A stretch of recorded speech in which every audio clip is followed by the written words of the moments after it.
இயேசு கிறிஸ்துவில் மிகவும் அன்பானவர்களே, 1 தீமோத்தேயு 3ஆம் அதிகாரத்தின் வேத தியான பகுதிக்கு உங்களை அன்புடன் வரவேற்கிறேன். 1 தீமோத்தேயு 3ஆம் அதிகாரத்தை 3 பிரிவுகளாக பிரித்து நாம் தியானிக்கலாம். 1ஆம் வசனத்திலிருந்து 7வது வசனம் வரைக்கும் சபை கண்காணிப்பாளர்களை குறித்த தகுதி சொல்லப்பட்டிருக்கிறது. 2வது பகுதியாக 8ஆம் வசனத்திலிருந்து 13ஆம் வசனம் வரைக்கும் உதவிக்காரர் அவர்களுடைய மனைவிகளுடைய தகுதிகள் சொல்லப்பட்டிருக்கிறது. 3வது பகுதியாக 14ஆம் வசனத்திலிருந்து 16வது வசனம் வரைக்கும் சபையின் முக்கியத்துவம் மற்றும் தேவ பக்தியின் இரகசியத்தை குறித்து சொல்லப்பட்டிருக்கிறது. முதல் பகுதி கண்காணிப்பாளர்களுக்கான பகுதி. 1வது வசனத்தில் கண்காணிப்பை விரும்புகிறவன் நல்ல வேலையை விரும்புகிறான். இது உண்மையான வார்த்தை. ஆங்கில வேதாகமத்திலே கண்காணியானவன் என்பது பிஷப் என்று குறிப்பிடப்பட்டிருக்கிறது. இன்றைய காலத்தில் அழைக்கப்படுகின்ற பிஷப் அல்லது ஓவர்சீர் என்பது போல அல்லாதபடி பண்டைய காலத்திலே ஒரு இடத்தில் உள்ள திருச்சபைக்கு பொறுப்பாக இருக்கிறவர் இந்த பெயரை பெற்றிருந்தார். உண்மையாகவே அந்த சபை கண்காணிப்பை அவர் விரும்பி செய்ய வேண்டும் என்பதையும் உண்மையாக அவர் இருக்க வேண்டும் என்பதையும் இது நமக்கு குறிக்கிறது. 1 பேதுரு 5ஆம் அதிகாரம் 2வது வசனத்திலே உங்களிடத்திலுள்ள தேவனுடைய மந்தையை நீங்கள் மேய்த்து கட்டாயமாயல்ல மனப்பூர்வமாயும் அவலட்சணமான ஆதாயத்திற்காக அல்ல உற்சாக மனதோடும் செய்ய வேண்டும் என்பதை அறிவுறுத்துகிறார். மனப்பூர்வமாய் உற்சாக மனதோடு செய்வதையே இந்த பகுதி நமக்கு வெளிப்படுத்துகின்றது. 3ஆம் அதிகாரத்தின் 2வது வசனத்திலே 7 விதமான நற்சான்றிதழ்கள் அவர்களுக்கு இருக்க வேண்டும். முதலாவதாய் குற்றம் சாட்டப்படாதவர்களாய் இருக்க வேண்டும். 2வதாய் ஒரே ஒரு மனைவியை உடையவர்களாக இருக்க வேண்டும். 3வதாக ஜாக்கிரதை உள்ளவர்களாய் கவனம் உள்ளவர்களாக இருக்க வேண்டும். 4வதாக தெளிந்த புத்தி உள்ளவர்களாக இருக்க வேண்டும். 5வதாக யோக்கியதை தகுதி உடையவர்களாக இருக்க வேண்டும், ரெஸ்பெக்ட்ஃபுல். 6வதாக அந்நியர்களை பிறரை உபசரிக்கிறவர்கள், ஹாஸ்பிட்டபிள் உடையவர்களாக இருக்க வேண்டும். 7வதாக போதக சமர்த்தம் உள்ளவர்களாய் மற்றவர்களுக்கு போதிக்க தெரிந்தவர்களாய் இருக்க வேண்டும். இப்படிப்பட்ட 7 நன்மையான தகுதிகள் இவர்களுக்கு இருக்க வேண்டும் என்பதை எடுத்து கூறுகின்றார். இதையே தீத்துவுக்கு எழுதின நிருபம் 1ஆம் அதிகாரம் 7வது வசனத்திலும் நாம் படிக்கின்றோம். இப்படி 7 நற்குணங்கள் இருந்தாலும் அவர்களுக்கு இருக்கக்கூடாத அடுத்த சில கெட்ட குணங்களை குறித்து 3வது வசனத்திலே பதிவு செய்கின்றார். மதுபான பிரியர்களாய் இருக்கக்கூடாது.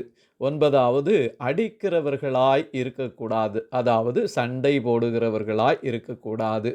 10வதாக இழிவான ஆதாயத்தை இச்சிக்கிறவர்களாய் இருக்கக்கூடாது. கெட்ட விதத்திலே தவறான விதத்திலே பணம் சம்பாதிப்பதற்கு முயற்சி எடுக்கிறவர்களாக இருக்கக்கூடாது. 11வது பொறுமை உள்ளவர்களாய் இருக்க வேண்டும். பொறுமையற்று சண்டை போடுகிறவர்களாக காணப்படக்கூடாது. 12வது எந்த விதத்திலும் சண்டை பண்ணுவதற்கு தங்களை ஆயத்தம் பண்ணாதவர்களும் வாய் சண்டையோ அல்லது தங்களுடைய கை கலகலப்பு பண்ணுகின்ற சண்டையோ பண்ணாதவர்களாய் இருக்க வேண்டும். 13வது பண ஆசை இல்லாதவர்களாய் இருக்க வேண்டும். எப்படியாகலும் பணத்தை பெற்றுக்கொண்டு ஏதாவது செய்துவிடலாம் என்று அவர்கள் யோசிக்கக்கூடாது. இப்படிப்பட்ட குணாதிசயங்களை கண்காணியானவர்கள் பெற்றிருக்க வேண்டும் என்று சொல்லப்பட்டிருக்கிறது. இதை 2 தீமோத்தேயு 2ஆம் அதிகாரம் 24லும் இதிலுள்ள குணாதிசயங்களை நாம் படிக்கின்றோம். 1 தீமோத்தேயு 6ஆம் அதிகாரம் 10வது வசனத்திலும் பண ஆசை எல்லா தீமைக்கும் வேறாயிருக்கிறது என்பதையும் நாம் கற்றுக்கொள்ளுகின்றோம். ஆகவே இப்படிப்பட்ட கெட்ட குணாதிசயங்கள் இல்லாதவர்களாய் இருக்க வேண்டும் கண்காணிகள். அதோடு கூட 4வது வசனத்திலே 14வது குணாதிசயமாய் தன் சொந்த குடும்பத்தை நன்றாய் நடத்துகிறவர்களாக காணப்பட வேண்டும். 15வது குணாதிசயமாய் தன் பிள்ளைகளை சகல நல்லொழுக்கமுள்ளவர்களாக கீழ்ப்படிய பண்ணுகிறவர்களாக அவர்கள் இருக்க வேண்டும்.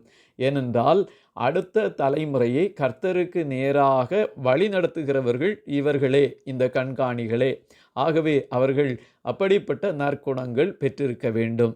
ஆபிரகாமை குறித்து ஆண்டவராகிய கர்த்தர் சொன்னது ஆதியாகமம் 18ஆம் அதிகாரம் 19வது வசனத்திலே, கர்த்தர் ஆபிரகாமுக்கு சொன்னதை நிறைவேற்றும்படியாய் அவன் தன் பிள்ளைகளுக்கும் தனக்கு பின்வரும் தன் வீட்டாருக்கும் நீங்கள் நீதியையும் நியாயத்தையும் செய்து கர்த்தருடைய வழியை காத்து நடவுங்கள் என்று கட்டளையிடுவான் என்பதை அறிந்திருக்கிறேன் என்று சாட்சி கொடுத்தார். தன்னுடைய குடும்பத்தை ஒழுங்காய் நடத்தி தன் பிள்ளைகளை சகல நல்லொழுக்கமுடையவர்களாய் கீழ்ப்படிய பண்ணுவது எவ்வளவு முக்கியமானது என்பதை நாம் இதிலிருந்து கற்றுக்கொள்ளுகின்றோம். இப்படிப்பட்ட 15 குணாதிசயங்கள் கண்காணியானவனுக்கு இருக்க வேண்டும் என்பதை சொல்லி 5வது வசனத்திலே, ஒருவன் தன் சொந்த குடும்பத்தை நடத்த அறியாதிருந்தால் தேவனுடைய சபையை எப்படி விசாரிப்பான்? ஆகவே சொந்த குடும்பத்தை ஒழுங்காய் நடத்துகிறவர்கள் மட்டுமே கண்காணியாய் இருக்க முடியும் என்பது இதிலிருந்து குறிப்பாக சொல்லப்பட்டிருக்கிறது. 6வது வசனத்திலே மற்றொரு குணாதிசயமும் இதிலே சேர்க்கப்பட்டிருக்கிறது. நூதன சீசனாய் இருக்கக்கூடாது. 16வதாய் புதிய தலைமுறையாய் ஆண்டவரை ஏற்றுக்கொண்டது அல்லது தற்காலிகமாக சீக்கிரமாக ஆண்டவரை ஏற்றுக்கொண்டவர் வழி விலகி போவதற்கான வாய்ப்புகள் அதிகம். ஆகவே அப்படிப்பட்டவருக்கு தலைமைத்துவ பொறுப்பு கொடுக்கக்கூடாது என்பதையும் சொல்லி 7வது வசனத்திலே அவர்கள் 17வது குணாதிசயமாய் புறம்பானவர்களால் நற்சாட்சி பெற்றிருக்கிறவர்களாய் இருக்க வேண்டும். 1லிருந்து 6ஆம் வசனம் வரைக்கும் சபைக்கு உள்ளே உள்ளவர்கள் நற்சாட்சி கொடுக்க வேண்டும் என்பதையும், இந்த 7வது வசனத்திலே வெளியே உள்ளவர்கள், சபைக்கு வெளியிருந்து பார்த்து கொண்டிருக்கிறவர்கள் நற்சாட்சி கொடுக்கிறவராய் அவர் நீதியுள்ள வாழ்க்கை, சுவிசேஷத்திற்கு ஒத்துப்போகிற வாழ்க்கை அவருக்குள்ளாய் இருக்க வேண்டும் என்பதையும் வேதம் நமக்கு கற்பிக்கிறது.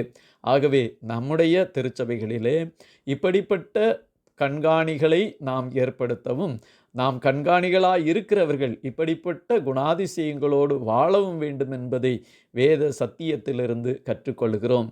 அதோடு கூட அடுத்த கட்டமாக 8ஆம் வசனத்திலிருந்து 13ஆம் வசனம் வரைக்கும் உதவிக்காரராய், அல்லது இன்றைக்கு டீக்கன்ஸ் என்று சொல்லுகிறார்களே, திருச்சபையிலே எந்தவிதமான உதவியும் செய்கிற பொறுப்பில் இருக்கிறவர்கள், அவர்களின் மனைவிகளுடைய தகுதிகள் சொல்லப்பட்டிருக்கிறது. 8வது வசனத்திலே 4 தகுதிகள் சொல்லப்பட்டிருக்கிறது. உதவிக்காரர் 2 நாக்கு உள்ளவர்களாய் இருக்கக்கூடாது. ஒன்றை இங்கும் இன்னொன்றை அங்கும் சொல்லுகின்ற 2 நாக்குள்ளவர்களாய் இருக்கக்கூடாது. 2வதாய் மதுபான பிரியராய் இருக்கக்கூடாது. மதுபானத்தை நாடுகிறவர்களாக இருக்கக்கூடாது. 3வதாக இழிவான ஆதாயத்தை இச்சிக்கிறவர்களாக இருக்கக்கூடாது. ஏதாவது விதத்திலே யாரிடமாவது பணத்தை எப்படியாவது உருவாக்கி கொள்ளலாம், பறித்து கொள்ளலாம் என்று இருக்கக்கூடாது. 4வதாக நல்வொழுக்கம் உடையவர்களாக காணப்பட வேண்டும் என்பதையும் வேதம் நமக்கு தெளிவுபடுத்துகின்றது. அதை தொடர்ந்து அடுத்த வசனத்திலே 9வது வசனத்திலே விசுவாசத்தின் இரகசியத்தை சுத்த மனசாட்சியிலே காத்து கொள்ளுகிறவர்களாய் இருக்க வேண்டும். விசுவாசத்தை விட்டுவிடாதபடி உண்மையான நல் மனசாட்சியை காத்து கொண்டு விசுவாசத்தை சேதப்படுத்தாதவர்களாக காணப்படுகின்றவர்களாக காணப்பட வேண்டும். 6வது தகுதியாக 10வது வசனத்திலே முன்னதாக சோதிக்கப்பட வேண்டும் என்பது சொல்லப்பட்டிருக்கிறது. இவர்கள் பல விதங்களிலே சோதிக்கப்பட்டும் உண்மை உள்ளவர்கள் என்று எண்ணப்படக்கூடியவர்களாக காணப்பட வேண்டும். 7வது குணாதிசயமாய் குற்றம் சாட்டப்படாதவர்களாய் இருந்தால் ஊழியக்காரர்களாக இருக்கலாம். மற்றவர்கள் இவர்கள் மேல் குற்றம் சாட்டுகிற அளவுக்கு நடந்து கொள்ளாதவர்கள், குற்றமற்றவர்களாக காணப்பட வேண்டும். இப்படி உதவிக்காரராய் இருக்கிறவர்களுடைய மனைவிகளை குறித்து 11வது வசனத்திலே 4 குணாதிசயங்கள் சொல்லப்பட்டிருக்கிறது. அவர்களுடைய மனைவிகள் அல்லது உதவிக்காரிகளாய் இருக்கிறவர்கள் நல் ஒழுக்கம் உள்ளவர்களாய் இருக்க வேண்டும். 2வதாய் அவதூறு பண்ணுகிறவர்களாய் இருக்கக்கூடாது. 3வதாய் தெளிந்த புத்தி உள்ளவர்களாய் இருக்க வேண்டும். 4வதாய் எல்லாவற்றிலேயும் உண்மை உள்ளவர்களாயும் இருக்க வேண்டும் என்பது ஆண்டவர் விரும்புகின்றார். அதை தொடர்ந்து உதவிக்காரரானவர்களுக்கு அடுத்தது 8வது ஒரு குணாதிசயம், ஒரே மனைவியை உடைய புருஷராய் இருக்க வேண்டும்.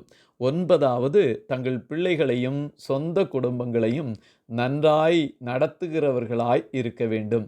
அப்படி என்றால் மட்டுமே திருச்சபையிலே உதவிக்காரராய் ஒரு பொறுப்பிலே இருக்க முடியும் என்பதை இந்த வேத பகுதி நமக்கு கற்றுத்தருகிறது.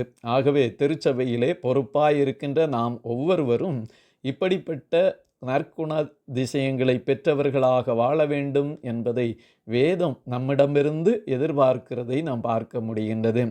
தொடர்ந்து 3வது பகுதியாக சபையின் முக்கியத்துவம் மற்றும் தேவ பக்தியின் இரகசியத்தை குறித்து சொல்லப்பட்டிருக்கிறது. தேவனுடைய சபையானது மிக முக்கியமானது. 3ஆம் அதிகாரம் 15வது வசனத்திலே, தேவனுடைய வீட்டிலே நடக்க வேண்டிய வகையை நீ அறியும்படி இவைகளை உனக்கு எழுதுகிறேன். அந்த வீடு ஜீவனுள்ள தேவனுடைய சபையாய் சத்தியத்துக்கு தூணும் ஆதாரமுமாய் இருக்கிறது. தேவனுடைய வீடு என்பது சத்தியத்துக்கு தூண் ஆதாரமாய் அது காணப்படுகின்றது. ஆகவே அந்த தேவனுடைய வீட்டிலே மிகவும் தெளிவான சரியான காரியங்கள் நடைபெற வேண்டும் என்பதையே குறிப்பிடுகின்றார். பிலிப்பியருக்கு எழுதின நிருபத்தின் 1ஆம் அதிகாரம் 27வது வசனத்திலே, நான் வந்து உங்களை கண்டாலும் நான் வராமல் இருந்தாலும் நீங்கள் ஒரே ஆவியிலே உறுதியாய் நின்று ஒரே ஆத்துமாவினாலே சுவிசேஷத்தின் விசுவாசத்திற்காக கூட போராடி எதிர்க்கிறவர்களால் ஒன்றும் மருளாதிருக்கிறீர்கள் என்று உங்களை குறித்து நான் கேள்விப்படும்படி எவ்விதத்திலும் நீங்கள் கிறிஸ்துவின் சுவிசேஷத்திற்கு பாத்திரராக மாத்திரம் நடந்து கொள்ளுங்கள். ஆண்டவர் அவருடைய சபையை சுவிசேஷத்திற்கு சத்தியத்திற்கு பாத்திரராய் நடந்து கொள்ளும்படியாக அழைக்கிறதை நாம் பார்க்க முடிகின்றது. இதைத்தான் தொடர்ந்து 3ஆம் அதிகாரம் 16வது வசனத்திலே, தேவ பக்திக்குரிய இரகசியமானது யாவரும் ஒப்புக்கொள்ளுகிறபடியே மகா மேன்மையுள்ளது. தேவன் மாம்சத்திலே வெளிப்பட்டார், ஆவியிலே நீதி உள்ளவரென்று விளங்கப்பட்டார், தேவ தூதர்களால் காணப்பட்டார், புறஜாதிகளிடத்தில் பிரசங்கிக்கப்பட்டார், உலகத்திலே விசுவாசிக்கப்பட்டார், மகிமையிலே ஏறெடுத்து கொள்ளப்பட்டார். ஆண்டவருடைய வருகை, இயேசு கிறிஸ்துவனுடைய விசுவாசம் வைக்கின்ற இரகசியம் மிகவும் பெரியது. இதை கொலோசையருக்கு எழுதின நிருபம் 1ஆம் அதிகாரம் 27வது வசனத்தை நாம் படிக்கும்போது, புறஜாதிகளுக்குள்ளே விளங்கிய இந்த இரகசியத்திலுள்ள மகிமையின் ஐஸ்வர்யம் இன்னதென்று என்று குறிப்பிடப்பட்டிருக்கிறது. இங்கு கிறிஸ்துவானவர் மகிமையின் நம்பிக்கையாக உங்களுக்குள் இருப்பதே அந்த இரகசியம்.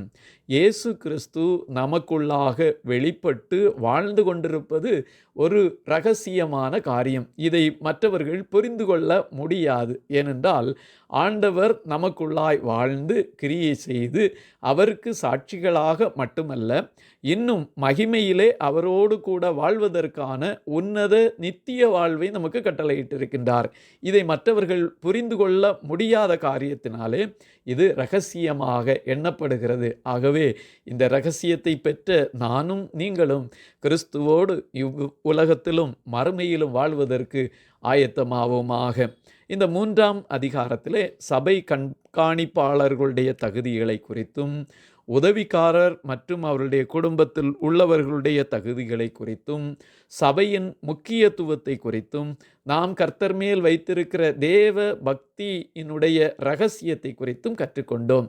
ஆகவே கிறிஸ்துவிலே நிலைத்து நின்று கர்த்தர் நமக்கு கொடுத்திருக்கின்ற பொறுப்புகளை இந்த உலகத்திலே கிறிஸ்துவின் நாம மகிமைக்காக நிறைவேற்ற பரிசுத்த ஆவியானவர் நமக்கு அவருடைய கிருபையையும் இரக்கத்தையும் கூட்டித் தருவாராக. ஆமீன், ஆமீன், ஆமீன்.